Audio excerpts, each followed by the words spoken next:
तीन आशिक की कहानी। नेहा की जिंदगी में तीन पुरुष आए, लेकिन वो किसी को भी ना पा सकी। अब उसे ठोस फैसला करना था। बचपन में माँ उसे एक कहानी सुनाया करती थी। एक गुड़िया की एक कठपुतली में जान थी। आज वो सोचती है माँ के चले जाने से उसकी जान भी तो चली गई। तब से अब तक मन का कोई रिश्ता उसे जचा ही नहीं। न कोई आधा अधूरा, न कोई पूरा, या फिर उसे आधे और पूरे की परख ही नहीं आती। फिर वो सोचती कोई किसी का पूरी तरह कहाँ हो पाता है। माँ की एक बात उसे आज भी याद है। जीवन के समुद्र का कोई किनारा नहीं होता। इसे कहीं से भी शुरू किया जा सकता है और वो रोज कहीं से भी वो छोर ढूंढने की कोशिश करती।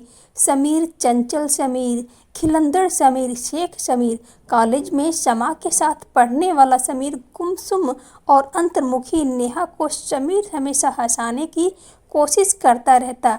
नेहा, ये क्या कर रही हो यार, मेरे साथ हंसो, मेरे साथ खेलो कूदो, अब बड़ी भी हो जाओ। वो हर पल कोशिश करता रहता उसके करीब आने की, लेकिन माँ के जाने के बाद नेहा का मन सूखी रेत की तरह सपाट हो गया था।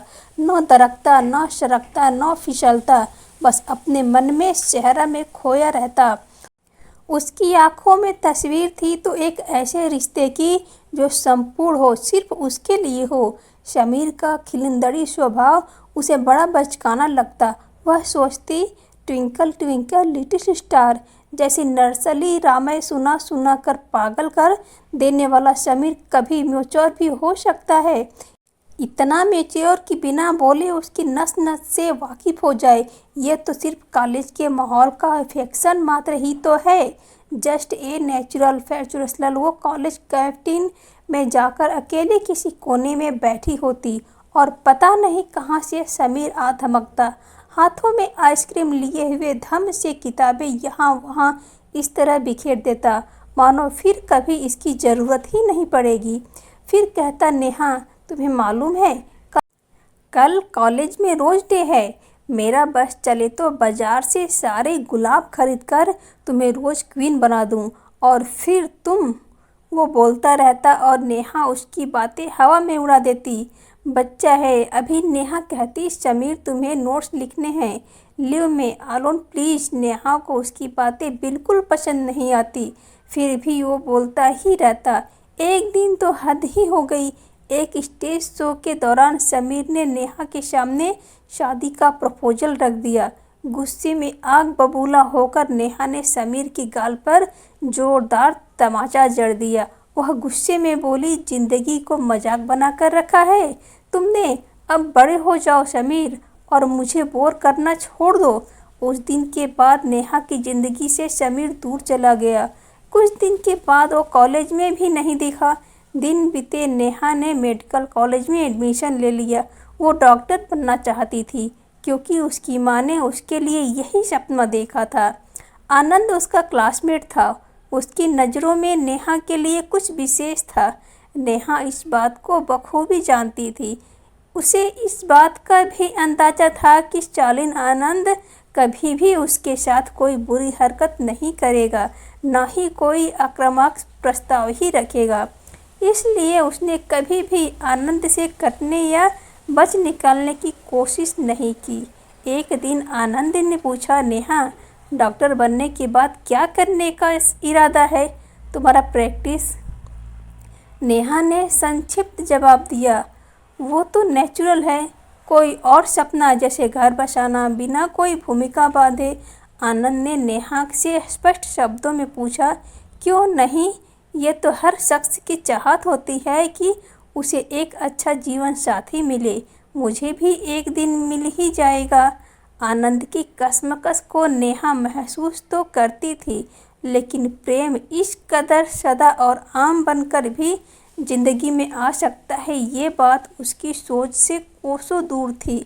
जिससे दिल के तार जुड़ जाए, जो बिल्कुल अपना लगे, वही तो महबूब होता है। आनंद में उसे महज दोस्त के सिवाय और कुछ नहीं दिखता था। उसने आनंद से कह दिया, आनंद तुम दोस्त हो, बहुत अच्छे दोस्त हो, लेकिन इससे आगे आनंद बीच में बोल पड़ा, नेहा मैं तुम्हारी हर ख्वाहिश में रंग भरने की कोशिश करूँगा।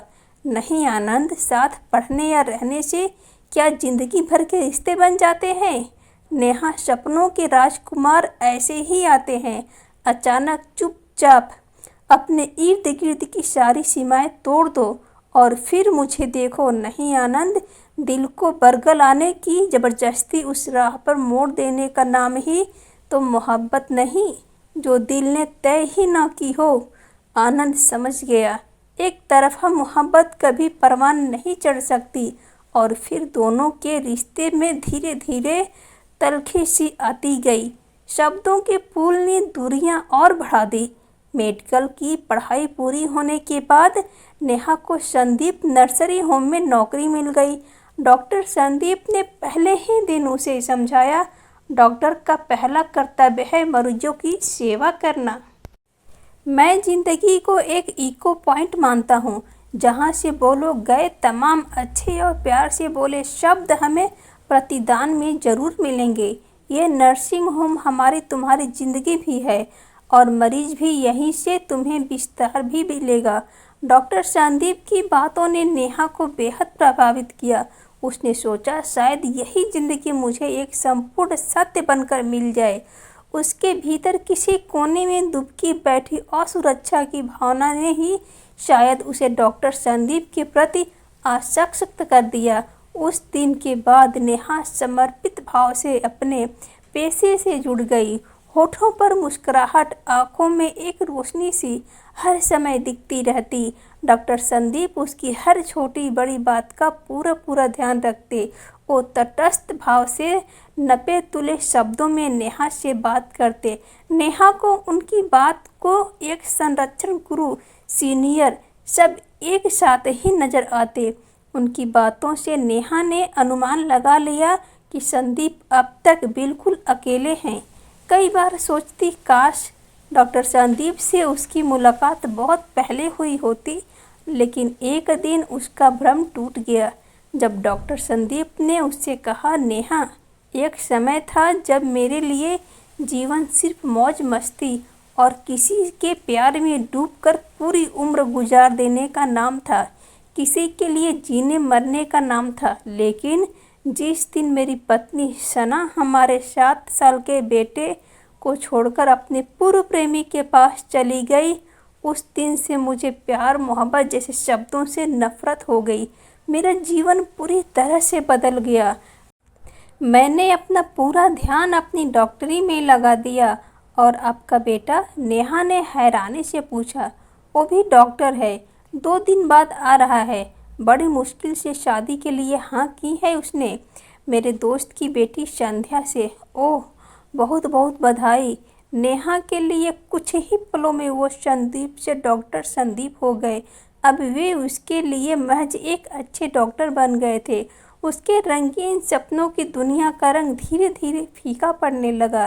रात के 8 बजे थे। एक वार्ड बॉय ने आकर उसे खबर दी कि इमरजेंसी में एक सीरियस पेशेंट आया है। नेहा उसी समय हॉस्पिटल पहुंची। पेशेंट को देखा तो समीर यहाँ कैसे एक पल के लिए?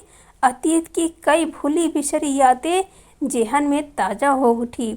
नेहा ने उसका इलाज शुरू कर दिया। हफ्ते भर बाद जब समीर सामान्य हुआ तो नेहा को अपने सामने देखकर दंग रह गया। फिर मुस्कुराकर बोला, कैसी हो नेहा?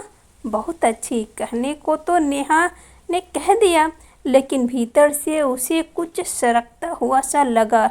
ये बताओ तुम यहाँ कैसे पहुँच गए? मुझे नहीं पता, सिर्फ इतना याद है कि अचानक मेरा सिर चकराया और मैं बेहोश हो गया। देखो, एक न एक बार फिर जिंदगी मुझे तुम्हारे सामने तो तुम इसी शहर में हो।